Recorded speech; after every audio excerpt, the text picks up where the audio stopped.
Mitsubishi Pajero Generation 3 or Shogun, depends on the market, made in 1999 or 2000, 2001, a 3.2 liter diesel engine. And there is a common problem with this instrument clusters. Some of the problems are the lights. Other problems are the temperature gauge. And what people do, and I'm going to show you what it's stuff that you can do by yourself if you have some soldering skills. You see the PC board. The PC board, you have to be careful about how you solder things on it, because it's made out of plastic that can melt at probably 100 something Celsius degrees, and this plastic film is covered by a layer of silver plated traces. So it's copper, then silver plated traces. And when you solder these areas, you have to be careful how long you hold your solder iron on it, because the traces are going to sink into the plastic. So if you hit each trace or each solder pad too long, that is going to melt the plastic base layer and is going to sink into this plastic film and it's going to make a hole. You don't want that.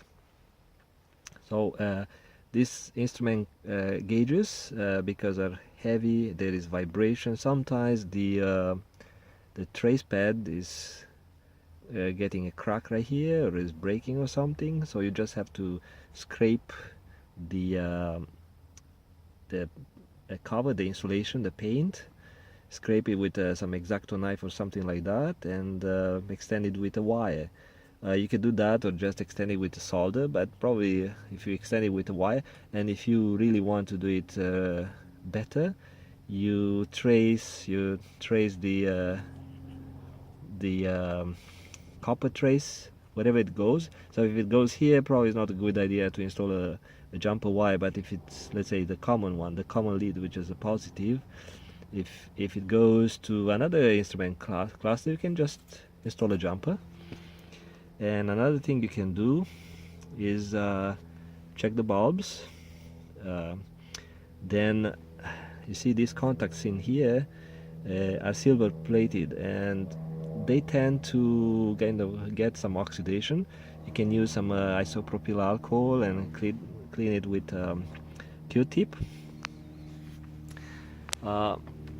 What's else on this board is another module, the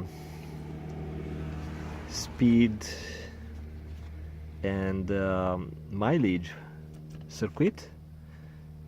And so if you are ever curious what type of circuits the Mitsubishi is using, maybe you can have a look at this video. So this module goes right here using the 4 or 5 screws, and it connects. This is the connector for the LCD display that connects right here to this connector, the female one.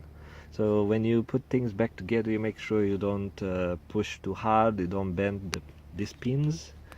They are very kind of soft, and you don't want to put too much pressure because it's going to damage the LCD. And also, if you don't set it right, it happened to me, I have to admit that, this little cover is going to be pushed upwards by the LCD, and is going to affect this needle.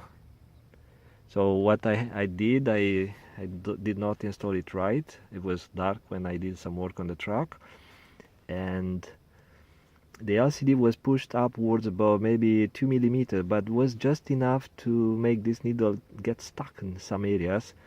And so I was driving on the on a road, and I could not see the real speed, because sometimes it was getting stuck at 60 kilometers an hour, and I knew I was doing only 30. And I tried to tap the plastic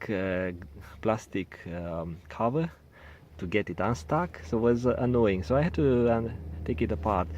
And if you want to replace the light bulbs, you just take a screwdriver or by hand and take the bulb out, put it back in.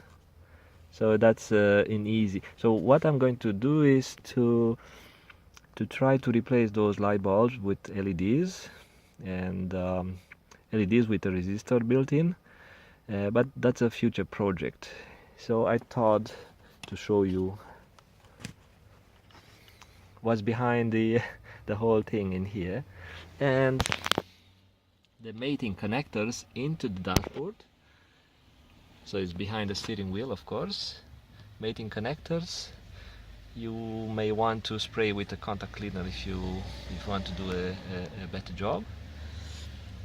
And that's just a rough idea what's about all this coolant gauge trouble. And I don't know if you ever get the fuel one, but I read online about people getting those temperature gauge troubles when the temperature needle goes all the way to hot. So thank you for watching this one. Thanks, bye.